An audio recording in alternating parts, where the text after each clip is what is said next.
en nuestro país. Para tratar de comprender toda esta situación, hemos invitado a conversar con nosotros a dos reconocidos analistas políticos de nuestro país. Por una parte, en los estudios de RPP se halla el abogado, periodista y analista, profesor universitario Juan de la Puente, director de un portal digital Pata Amarilla. Y desde Chile conversaremos al mismo tiempo con el politólogo y profesor universitario allá, Carlos Meléndez. Saludo a los dos y les agradezco por su buena disposición a compartir con nosotros la voluntad de aclarar la situación política de nuestro país. Señor de la Puente, muy buenos días, gracias por su presencia aquí. Un gusto estar aquí, un gusto también de estar con Carlos. Usted es profesor en la Universidad de San Marcos de pensamiento político, pero más bien parece usted creer que en esta crisis no hay tanto pensamiento, no hay agenda, sino que estamos yendo, como ha dicho usted, usando una expresión de origen marino, creo, de tumbo en tumbo. Explíquenos, por favor, cuál es esta visión que tiene usted de esta semana que hemos vivido. Gracias, muy amable. Mi casa en este momento académica es la Universidad San Martín de Porres, donde estoy a cargo del curso de Teoría Constitucional y estoy obviamente vinculado al pensamiento político. Yo creo que lo que vivimos es una trama muy compleja, de múltiples debilidades. Se acumulan, se agregan y se desagregan un conjunto de fenómenos sobre los cuales los actores no tienen completo manejo. Es decir, se inician procesos, como por ejemplo la judicialización del proceso electoral a través de dos acciones, una de habeas data y otra de amparo, que sin embargo no entran al jurado, pero al Poder Judicial, se quedan en la puerta. O, por ejemplo, las reclamaciones planteadas por las mesas, las impugnaciones planteadas por Fuerza Popular, que tampoco han sido desestimadas por todos los jurados electorales. Entonces, pero por otro lado, tenemos una intensa movilización ciudadana de uno u otro lado, tanto de partidarios de la señora Fujimori como de las del señor Castillo, pero no son movilizaciones que finalmente también, digamos, tiene un efecto político porque son neutralizadas por una opinión pública más amplia. Lo que quiero decir es que es muy probable que la deliberación sea tan vasta o incluso más importante que la movilización de los actores. Y esa deliberación se produce en los medios, se produce en las redes sociales, en las casas, de manera que entonces se neutraliza la movilización y la deliberación en este enorme compás de espera en el que estamos. Y entonces uno tiene actores débiles, ¿no?, en un campo de batalla. A veces mirando desde fuera o desde arriba, es como que los actores siguen peleando, ¿no?, en una tarima de boxeo, están en el round número 30, ¿no? A veces se abrazan, pero ya no tienen mucha fuerza para seguir compitiendo. Y entonces esa es la trama que parece el Perú. O sea, no es que se produzcan giros espectaculares de una novela dinámica. No, estamos hablando de giros de un drama con actores débiles que dan en el escenario, andan de tumbo en tumbo. De tumbo en tumbo. Vamos a irnos a Chile entonces. Ahí está Carlos Meléndez, que había desde hace semanas prevenido sobre la antipolítica. Por favor, ¿qué balance hace usted a partir de su observación, que es cercana, pero al mismo tiempo con la distancia que le da estar en este momento en otro país? Buenos días a la audiencia y a ustedes en el set por invitarme a esta conversación. Yo creo que estamos en un ciclo de desgaste institucional que viene de antes y no va a terminar el 28 de julio. Venimos de un ciclo que inicia con el cierre del Congreso, con la destitución presidencial, con las acusaciones de fraude y que va a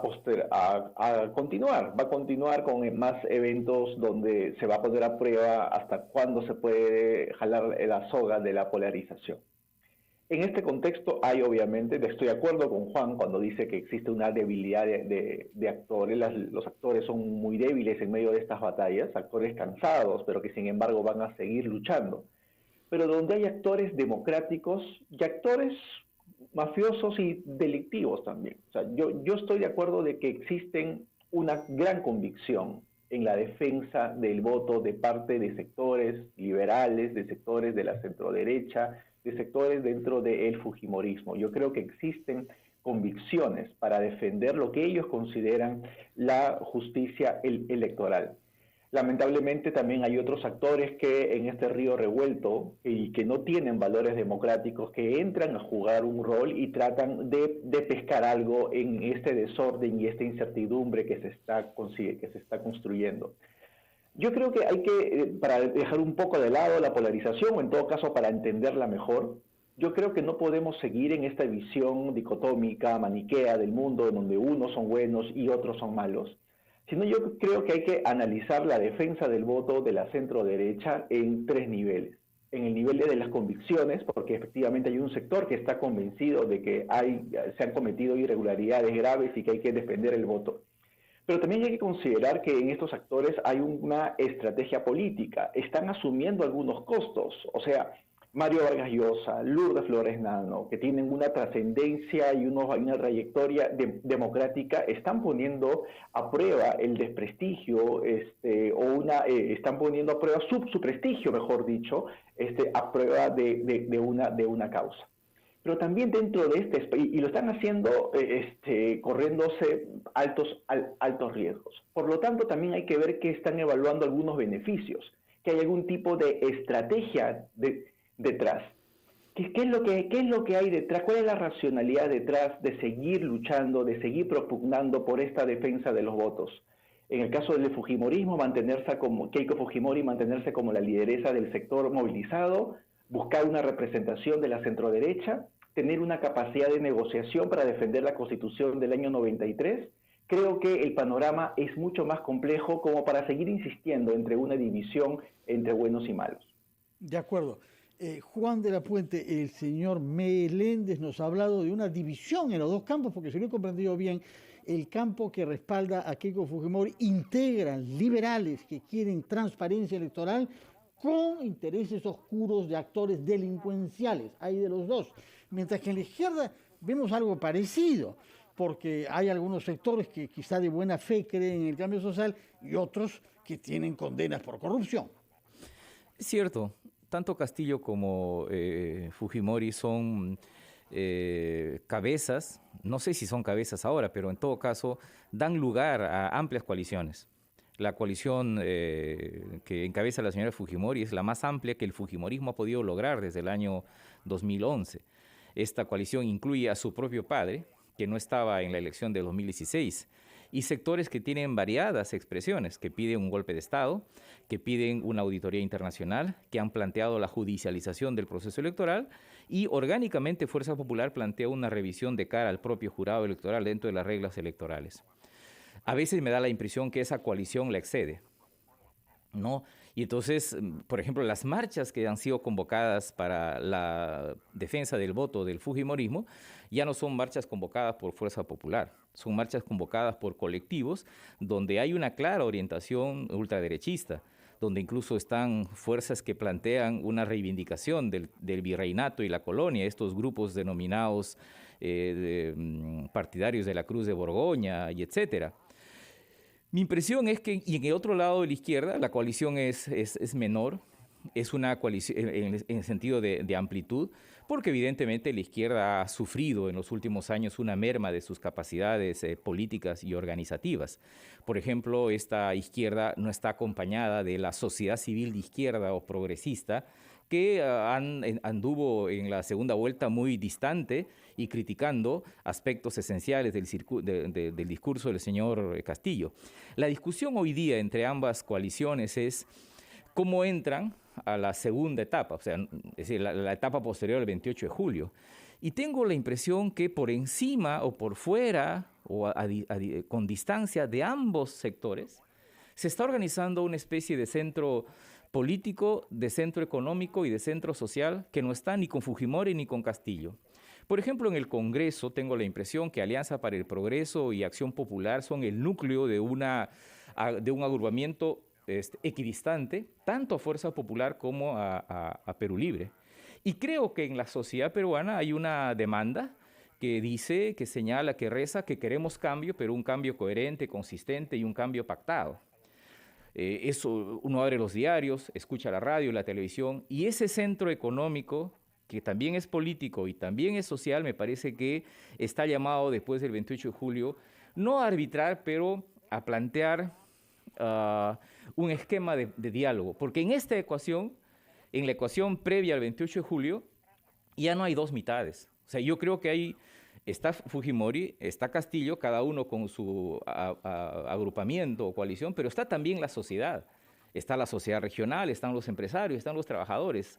Siempre digo, disculpando a Euclides, en esta coalición, en este contexto, en esta ecuación, hay tres mitades. Y eso será mucho más intenso después del 28 de julio, porque está claro, es ejecutivo, legislativo, pero también la sociedad. Entonces las coaliciones están, pero también tienen sus límites. De acuerdo. Vamos a retomar, después de una breve pausa, nuestra conversación preguntándole a Carlos Meléndez si es que comparte que además de estos dos polos políticos articulados en torno a los dos candidatos que llegaron a la segunda vuelta, hay un centro que se expresa en partidos, nos ha mencionado AP y APP, pero que se expresa también, dice, en personalidades y en actores empresariales. Nos va a decir su opinión sobre ese tema después de la pausa, por favor, Carlos Meléndez. Politólogo Carlos Meléndez desde Chile, con el analista político Juan de la Puente acá en la sede de RPP. Meléndez, señor Meléndez, usted debía contestarnos a esta pregunta. ¿Hay dos polos y nada en el centro o hay expresiones de un centro que podría volverse mayoritario a medida que pase el tiempo? Si vemos el Congreso en términos de bancadas, coincido con Juan, en el sentido de que hay un espacio para dos grupos parlamentarios, por lo menos Acción Popular, quizás de algún modo Somos Perú, Alianza por el Progreso tienen que tener definiciones, habría un espacio para un equilibrio en la lucha y en la pugna parlamentaria. Pero si salimos del análisis de las bancadas y vemos otro tipo de redes de articulación dentro del Parlamento, quiero llamar la atención de la formación de redes parlamentarias que cruzan las bancadas, lo que en Estados Unidos se llaman los caucus parlamentarios, que se articulan alrededor de agendas monotemáticas o de mini agendas que van a tener una relevancia en la polarización de la lucha parlamentaria, independientemente del partido político, la bancada a la que pertenezcan. Me hago referencia a esta suerte de articulación entre congresistas que vienen del sector militar, que formarían una suerte así de un caucus mano dura, o también de este grupo de parlamentarios que vienen de una trayectoria magisterial y que están más adiestrados en la lucha sindical, en la lucha de la calle, en la lucha de la protesta.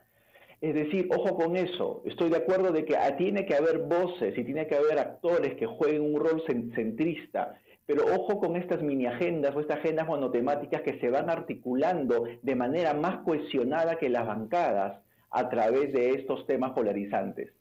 Pero coincido en el fondo con Juan. Necesitamos un espacio de centro para llevar adelante debates ineludibles para nuestro país. Y en ese sentido creo que lamentablemente estos momentos que estamos llevando, que estamos sucediendo en el país, está dejando de lado el debate constituyente. Y el debate constituyente es ineludible. Hemos entrado a un proceso de debate sobre el futuro de la Constitución, ya sea de reforma parcial, como lo propone el fujimorismo, o ya sea de reforma total, como lo proponen algunas otras fuerzas políticas, pero creo que eso es en lo que debemos empezar a concentrarnos. ¿Cuál es el futuro de la institucionalidad política y económica del país? Y en eso coincido con Juan, de que los actores económicos también tienen que ser claves en tener estos debates de fondo. De acuerdo. Juan de la Puente, creo que le han a usted planteado la pregunta prácticamente porque usted es profesor de Derecho Constitucional en la Universidad San Martín de Porres y el señor Meléndez concluye su intervención con ese tema. Tanto más que el día de ayer Pedro Castillo pronunció un discurso en la cumbre de la descentralización en el Cusco con los gobernadores regionales y mantuvo un discurso de unidad nacional, donde dijo que no habrían vencedores ni vencidos en estas circunstancias, solo que terminó reiterando su propuesta de una asamblea nacional constituyente. ¿Cómo podemos imaginar una salida a los impases que hay en torno al cambio de la Constitución? Bueno, nosotros hemos entrado a un túnel largo, ¿no? El túnel del momento constituyente. En Chile esto demoró 7, 8 o 10 años quizás. Hemos entrado al túnel, no sé cuál. Ahora sí, vamos a poder oír y ver el momento en que el señor Rodríguez Montesa prestó juramento como miembro del Pleno del JNE. Se ha tomado el juramento de ley a don Víctor Raúl Rodríguez Montesa como miembro del Pleno Jurado Nacional de Elecciones, incorporado como primer suplente para cubrir provisionalmente el cargo de miembro del Supremo Organismo Electoral Jurisdiccional del Perú. Bienvenido al sistema electoral, doctor Víctor Raúl Rodríguez Montesa. Muchas gracias.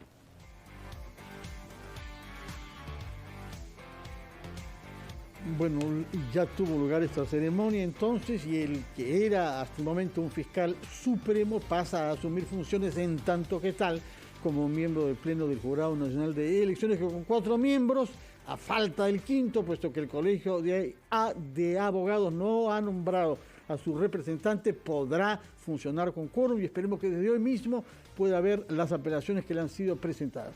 Señor Juan de la Puente, hecho este intermedio, estábamos con el tema de lo que usted llama momento constituyente. ¿Cómo salimos de este largo túnel?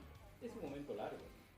Yo no creo que tengamos en esto respuestas inmediatas, inclusive en la posibilidad de que en un probable discurso presidencial inaugural del señor Castillo plantee alguna medida. Ahora, tenemos avances respecto al pasado. La última encuesta en diciembre de IEP sobre el asunto dice que el 48% está a favor de una nueva constitución, el 49% a favor de cambios profundos. ¿Eso qué quiere decir? Que el inmovilismo constitucional ya fue derrotado. Y entonces, en un momento constituyente es importante quienes defienden la Constitución. Entonces, la discusión está hoy día entre cambios profundos y una nueva Constitución. Y ya no existe la opción del inmovilismo. Pero esto es una opción que está muy ligada, este dilema está muy ligado a lo que en un artículo hace 2 semanas dijo Carlos respecto del resultado electoral y con el cual coincido, y es que acá hay un derrumbe de las élites. O sea, son las élites fundamentalmente las que han racionalizado, ideologizado la defensa y la resistencia al cambio constitucional, sea radical este cambio o sea moderado. Y en cambio tenemos en el otro lado, en la votación de las masas no tienen necesariamente una moción constituyente, pero son partidarias en distintos modos, agregados y desagregados de cambio. Por eso yo creo que hablar de la elección del 6 de junio como polarización es correcto, pero es incompleto. Porque hay polarización, pero también hay abismo. 89% a favor de Castillo en Puno y 11% a favor de Fujimori. Eso no solo es polarización, eso es abismo. O altas votaciones por Fujimori en la costa norte, y altas votaciones por Castillo en la Sierra Norte, eso no solo es polarización, eso es también abismo. O en el caso incluso de Lima, ¿no? Votaciones muy mayoritarias por Fujimori en los distritos llamados residenciales y menos mayoritarias o digamos, votaciones favorables a Castillo en las periferias. En los 43 distritos. ¿Eh? Entonces tengo la impresión que hablemos claramente de polarización, pero hablemos también de abismo. Y la polarización puede ser un asunto electoral. El abismo es estructural y yo creo que cada elección más, Lima y la élite peruana, limeña, parece cercada por una demanda de cambio que tiene que ser encarado después del 28 de julio. Señor Meléndez, creo que le devuelve la cortesía porque ese tema de las élites es suyo, tal como el tema de la Constitución era de Juan de la Puente. ¿Qué quiso decir hace 2 semanas cuando predijo que todo este proceso llevaba a un derrumbe de las élites en el Perú? Sí, yo creo que Castillo no ganó la elección, el establishment lo perdió, ¿no? Lo que estamos viendo es, haciendo una comparación con un título de una novela colombiana, este es el ruido del establishment al caer, ¿no? El establishment, sobre todo aquellos sectores que han tenido una agenda inmóvil, para utilizar las palabras de Juan, una agenda en la cual no se pueden hacer mayores cambios constitucionales, esa es la parte del establishment que ha perdido en esta elección. O sea, no es solo Keiko Fujimori de concretarse los resultados, es una defensa muy recalcitrante de algunos pilares constitucionales. Pero yo creo que hay sectores dentro del establishment que son más moderados y son más cautos y pueden encontrar una oportunidad en este momento constitucional en el que vamos a entrar. Porque ya hemos dicho, ¿dónde ve usted esos sectores más moderados y más cautos? Lo veo en aquellos que están de acuerdo a poder defender a algunos pilares de la Constitución del 93 en las urnas, en las calles, pero a través de una estrategia de deliberación y de intercambio con otras posiciones. ¿Okay? Aquellos que no van por la vía golpista, aquellos que no van por la vía extraconstitucional, porque esta asamblea, este proceso constituyente es justamente una oportunidad de gobernabilidad.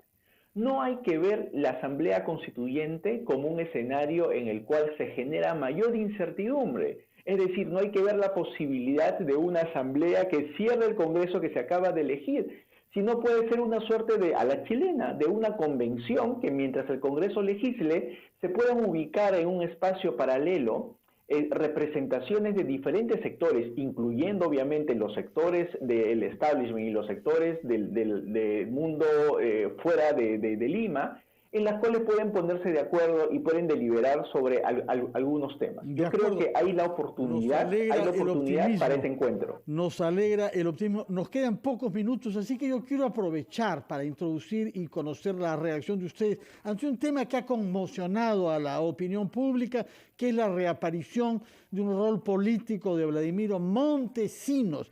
Ya no estamos en la superficie, sino en el sótano de las instituciones y de la ética pública. ¿Qué cosa modifica en la percepción de nuestro proceso, en nuestro momento político, la reaparición de Montesinos? Esta irrupción demuestra que Montesinos no es el pasado, Montesinos es el presente. Daría la impresión que es como una especie de noria de giro interminable, ¿no? En un escenario que poco ha cambiado en 20 años en términos institucionales, a pesar de todos los sismos políticos que hemos tenido. Y entonces sí nos plantea una discusión respecto a la relación de Montesinos con la cuestión democrática, porque lo que dice Montesinos en los audios no es la teoría y la práctica de una forma de hacer, de gestionar el poder. Con un análisis sobre personas, sobre instituciones y sobre partidos devastador, ¿no? Entonces, mi impresión es que es el recordatorio de que la antipolítica está presente. Yo siempre digo, la antipolítica es el pequeño Fujimori y Montesinos que llevamos dentro. Algunos más grandes que otros, pero esa es la verdad. Señor Meléndez, palabras finales, por favor, sobre este tema, la reaparición de Vladimiro Montesinos. Como he señalado hace un momento, en estos reclamos donde hay convicciones democráticas, donde existen sectores democráticos que están jugando sus propias convicciones, en este río revuelto lamentablemente hay algunos pescadores mafiosos que buscan ganar algún espacio y algún terreno. Efectivamente, Montesinos y una red de grupos mafiosos existen, persisten, sobreviven, tienen más esperanza de vida de lo que nosotros habíamos imaginado, y esta es justamente una oportunidad para que en la defensa de la democracia se termine deslindando completamente de la injerencia de estos actores, ¿no? Muchas gracias por su presencia en Enfoque los sábados, que tengan un buen fin de semana. Hacemos una pausa y recibimos al ex viceministro de Gobernanza Territorial, Raúl Molina, para que nos hable sobre la cumbre descentralizadora que tuvo lugar ayer en Cusco. Muy buenos días, Juan de la Puente. Gracias.